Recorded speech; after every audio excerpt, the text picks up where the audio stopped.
بسم الله الرحمن الرحيم السلام عليكم ورحمة الله وبركاته أخيارتها هودا نقد ونيسا ميل كستو يدو جوجتان كلنتي وعن أوحي سلاي حلقة نوات الفيشة قرنكا سوماليلاند استوديوها كوبات مقالة هركيسة برنامجك فانك إيو سوغانتا برنامجك فانك إيو سوغانتا تطبات كان وحا مرتيوه فنانة آد وعد معان كلي كسيو هردعي مايو سارة محمد عيديد أن أبواند سارة فنان سارة محمد أدل ما سنتاي سارة محمد عيديد برنامج كفنك يسوغانتا تضباط كان وأي مرتيو تاي سارة محمد عيديد وفنانة دكان وطنك جرماني إقارة يوروب إنك استوداد قرب تشوك تاي وطنك هاتكر وقت أن هذا نتك مورليد وهذا كل واحد بدن كعورنية أن كن مرنا وسو هلوبية hargeysaad joogtaa xaruntii Soomaaliland wadanka dawlad baa ka jirta nidaam dimuqraadiyadeed baa ka jira oo runtii aad maadaama wadan anta qaaradii Yurub ka timid oo dimuqraadiyadu wadamada had jeer ay ka tasqaatay Soomaaliland xagga dimuqraadiyada ama nidaamka dawladnimo runtii aad baa loo majeertaa oo loogu majeertaa wadamadan mintaqada ay ku taalo axsaab baa ka jira siyaasiya iyadoo xukuumadda jirto ayaa xisbiyo ay ka jiraan nidaamka ama haykalka dawladnimo iyo dimuqraadiyadda ay ummadani gaadhay iyo Soomaaliland iyadana wax ma ka jiro horta ilaahay baa mahad leh waxa ugu weyn ee bulsho ay ku dhaqantahay wax walba ay ka abuurmaan waa nabadda naam horta ku ilaahay waxaan u mahadnaqayaa nabadda aynu sameysano nabadda aynu haysano dimuqraadinimaduna waxa weeyaan magacuunina haatee maahay waa inay muuqataa way wax badan bay naga dhiman way laakiin markaan eego wadamada Afrika ama aan eego inagu xaaladda aynu ku jirno waxaan oran karaa waxaynu nahay dimuqraadi sax oo la oran oo la hiisan karo waa sidaad sheegtay hadaladan way ka dhashaan oo macnaha markan waxa jira saddex xisbi baa jira kulli mid baa talada haya waxaynu maaragtay mar walba ku amaananahay inaynu leenahay guurti iyo dawlad wada shaqeeya shacab wada shaqeeya laakiin qofka dibadda ka joogay inaga maaragtay dabiicadeena aan aqoonin marka qaarkood wuxuu moodaa inaynu maaragtay markii ku kala guurayno xabada bariis u qaadanayno laakiin waa dabiicadeena oo waxaynu ku horumarnay waxa weeyaan taayirno maaragtay wada hadlayno hadalkuna waa waxa ugu muhiimsan lagu kala nafiso marka waxaad moodaa inaynu halka aad iyo aad ugu fiicannahay horena ugu marnay waxaan rajaynayaa halka ka sii guuleysano way waxa jirta heesta la yiraahdo xisbiyada wada حسبية دكرية حسبية دكرية حسبية دكرية يلا سارة على ويا هاي لحن كنا وسارة عد كنا وسارة وهاك وحن ملاينا يتحقق وطن يد يوم مركيد النقطة هو قلت سالنت إن سارة ذوي مني هستاس كورمي صباح ذا heestaasi waxay soo baxday 2014 baan jeclahay loo kuna way badino taariikh mooday laakiin waa hagaag anu wada dhageysano blaad aniga iyo daawadayaashu heesta xisbiyada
xisbiyadan digriyaye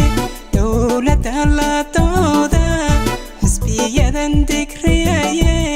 dowladda la dooda dimuquraadinimadiyo darajoynu gaadhne waar hooy hooy hooy waar hooy hooy hooy xisbiyadan digriyaye dowladda la dooda xisbiyadan digriyaye dowladda la dooda dimuquraadinimadiyo darajoynu gaadhne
dimuquraadinimadiyo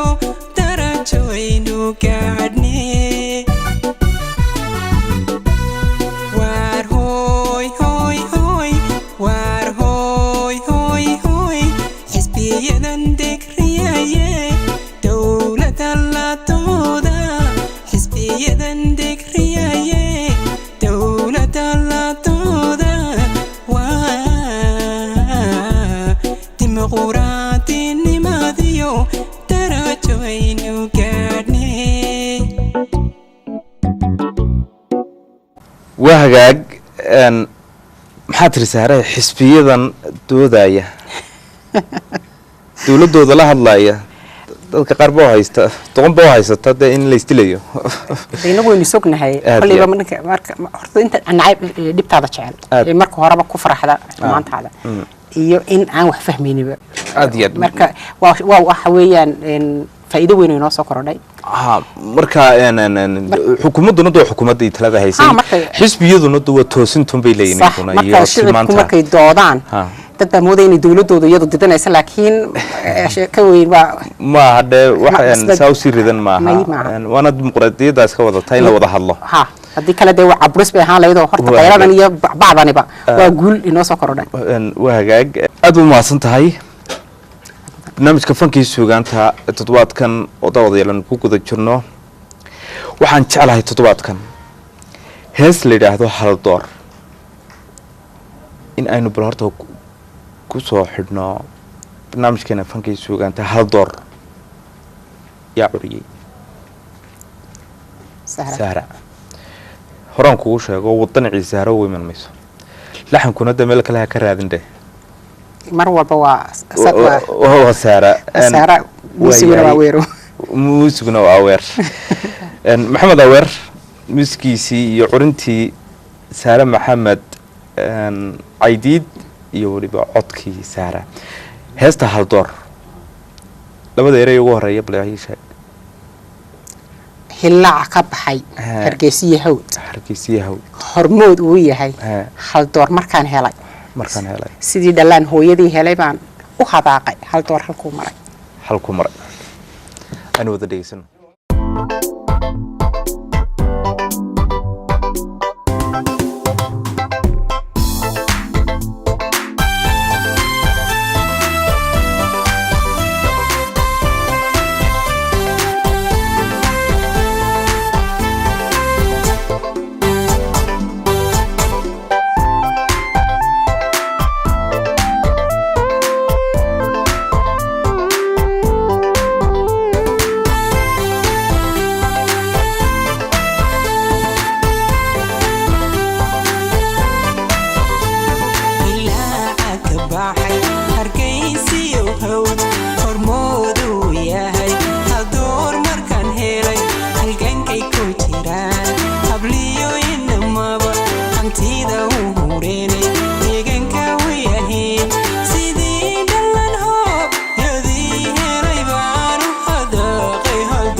war hantida dhigo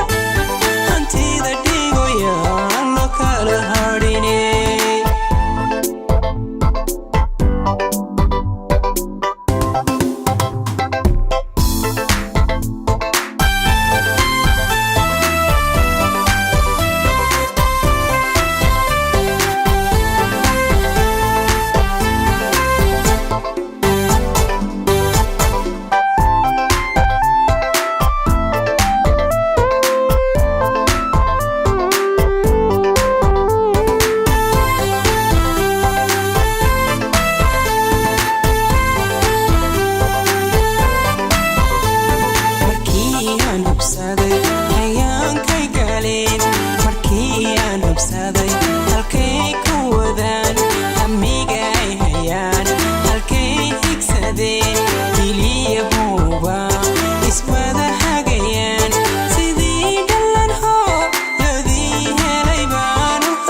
hadhine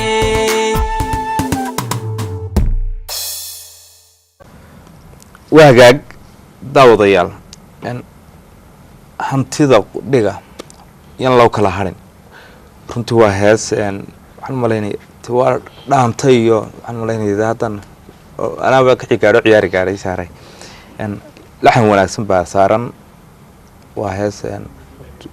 waxay ka hadlaysaa dhalinyartii wadanka ka baxday dhalintii haajiraysa hiil bay heshay marka waxa weeyaan horta dhalinyar badan bay wadanka ka baxday waynu ognahay way shaqo abuurkana waxa kaliya aan dhalinta ku joojin karno waxa farsamada gacanta la sameeyo farsamada gacanta waynu wada noqon wada dhakhtar iyo wada professor engineer waynu horta